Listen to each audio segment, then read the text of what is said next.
got to your room just in time. I saw this guy in the hallway. He was staring at the wall, waving his arms around, and when I tried to walk by him, he yelled at me. He made me inch my way along the opposite wall and kept going on and on about how people are always walking over his tarp. Melvin paints imaginary murals so as to make sense of inner chaos. Oh, well, patients like that must make you feel normal. I brought you a goodie bag. Thank you. Some magazines.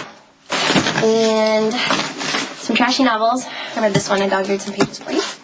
A breakdown from Crimson, so you'll be up to speed when you come back. And hold on to your bed. I brought you a new dress from Federico's line. I know you don't like fashion, so I got it in my size.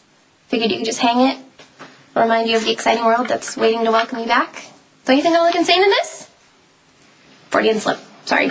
Lulu, come on. You have company. What's wrong with you? I thought you'd be in a good mood today. You do know Johnny was acquitted, right? Yes, it's the best news ever. Then what's with the face? I'm just having trouble adjusting here. Turns out I'm crazier than I thought. Obviously you're depressed. It's no wonder. This room is hideous. I mean, look at this furniture. It's horrible. In the real world, no sane person would look like this. I get what you're trying to do. Okay. You think if you babble long enough, what I just said will become unsaid, and then we can pretend that I'm not losing my mind. I get it. It's embarrassing. Why don't you tell me why you would think such a thing? Maxie, I don't know if I would trust you with something so personal. I'm going to try really hard not to be offended by that. Look, Lulu, I know this is awkward, okay? Our relationship used to be simple. Pure, instinctive hate. But things have changed, and we had to learn to depend on each other. More like I had to learn to depend on you. I think it went both ways. I thought after everything that happened with Logan, we would be in a different place where we could talk about things. Important things, real things. But if that's just me projecting, no, stop. No, it's not. I have to take a minute for that to sink in. Okay, so when I first got here, I was so flipped out about seeing Logan choking on guilt. I was cut off from Johnny and my brothers and you and Kate, everything that was familiar and safe. So I would go and talk to my mom. Even though she's catatonic, it still helps for me to say things out loud to organize my thoughts. So one day I was there and I was crying, my head in her lap, and I felt the softest touch. And she said that everything is going to be okay. And I looked up and she was there, lucid. She was awake. She was saying everything that I needed to hear to get through Johnny's trial. So far, I mean, I don't see the bad thing. So your mom's awake. That's great, Lulu. Unless she had another relapse. It turns out that she was never awake. I made the whole thing up in my head. Apparently I have been delusional for weeks. I guess seeing Logan was a warm-up for the main event.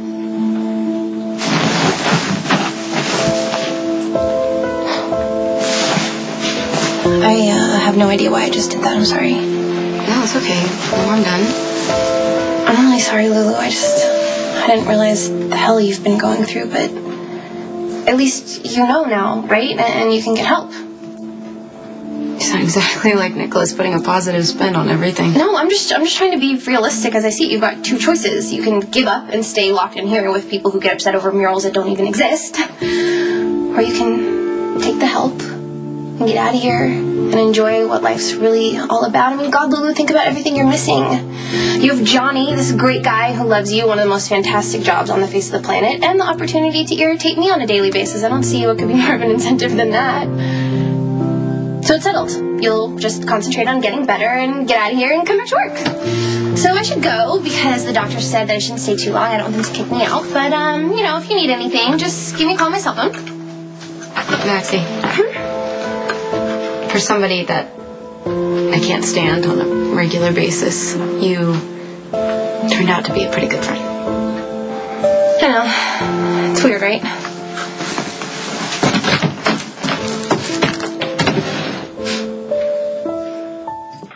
I finally tracked you down. Why did you need to? Well, I'm following up on RSVPs for Kate's wedding, and tisk tisk, you haven't sent yours in yet. I'd rather stick cocktail forks in my eyes than watch Sonny marry Kate. There wasn't a box to check for that option. Look, I know we're not friends, but we know a lot of the same people and quite frankly have a similar track record, so from bad girl to the other, you need to be at that wedding. Why would I want to watch Sonny marry a woman I hate? To show that you're the bigger woman? That you can wish Sonny well despite everything that's gone on between the two of you? I mean, Carly, you need to walk into that church with your head held high, totally designered out, looking better than the bride. Make people wonder what kind of drugs Sonny and Jax were on to ever let your utter fabulousness go. It would be worth it just to see the look on Kate's face. She would die. Kate knows that if you woke up one morning and all bets were off, you'd take Sonny back and she'd be toast. Okay, you're going way past bad girl empathy. You're either completely disloyal to Kate, or you have some kind of agenda. I know Kate, okay? I mean, I owe her like my life. She gave me the best job in the entire world. She opens doors for me every single day, but she can kind of be a bitch sometimes. I mean, have you seen how she goes off on Spinelli? And do I ever say anything? No, in my own time. I call it like I see it. Yes, you do. Now back to the wedding. You're gonna need an escort, right?